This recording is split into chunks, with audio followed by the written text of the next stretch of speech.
There is a uniform. There's a suit for men and for women. That doesn't mean it has to be a blue suit, white shirt, red tie. What it means is you should wear what you feel comfortable in and what is not a distraction. You know, what we're trying to assess is if we put you in front of a client or we put you in front of a court, are you going to be focused on the issue as opposed to your sartorial splendor? So if you want to wear accessorize and you want that to be a statement about yourself, go ahead and feel free to do that. But you have to understand, we're assessing all of that when we're looking at you juxtaposed against hundreds, if not thousands of other candidates and trying to make fine distinctions about who we're going to extend an offer to. For my money, I wouldn't want to create an issue regarding my dress. I'd wear a fairly basic suit, a nice tie. If there are accessories that you feel are appropriate, that's fine.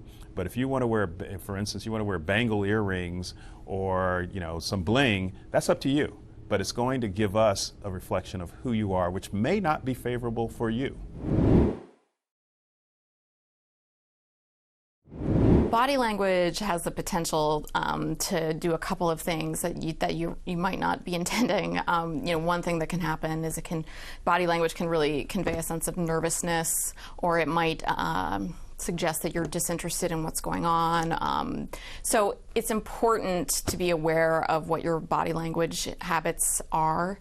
And I would encourage you to speak with your career planning office and see whether they might help you with mock interviews so that you can get some feedback and potentially even be able to see some footage of how you perform in an interview so you can address the body language in advance. You want to sit a lot like I'm sitting now, and that is straight up, don't fidget, don't cross your arms, look the interviewer in the eye and try to smile a little bit while the interview is going on, even though you may be very nervous.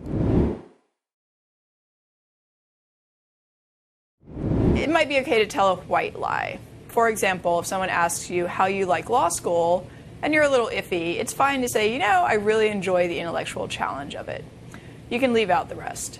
But don't actually lie. If there's something particularly that your interviewer is going to find out about or could find out about, that is a definite no-go. Like, you cannot lie about anything that could potentially be found out.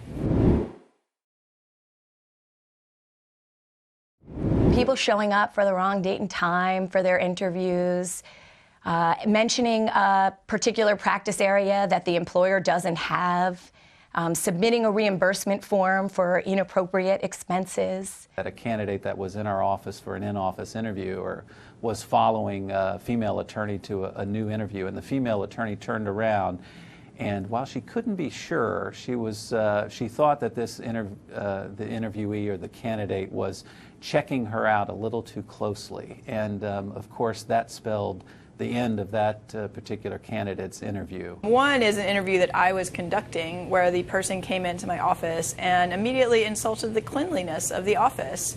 And suffice it to say, I didn't find this very funny and they didn't get an offer. And the other one is actually the judge that I worked for when he was interviewing for potential clerks. We went in after an interview and said, "Oh, how did it go?" And he said, "Well, it was really an interesting interview. This person seemed very nice and very competent, but I just wanted to keep turning around because they seemed to be staring at a spot about 2 inches above my left shoulder for the entire interview and never once made eye contact. And I was wondering what was so fascinating on the wall above me." So make eye contact. I had one last year. A gentleman comes into the interview. This is down in Texas. He's wearing a very nice pair of white ostrich skin boots, a very nice sort of mauve shirt with a chartreuse tie, a raw silk jacket, and he's got on a pair of gold and tortoiseshell Gucci glasses. And as he's walking into the interview room, I walk up and say, "Oh, very nice boots. Are those ostrich skin?" He says, "Yes." I say, "Tony Lamy?" He says, "No, Gucci's." I say, "Oh, wonderful." He hands his glasses to one of my colleagues, who's our recruitment coordinator, and goes, "Hey, you, will you hold on to these for me?" And I almost felt like telling him, "You know what, you really don't need to waste your time. We have coffee and donuts over there on the side, but don't go into the room."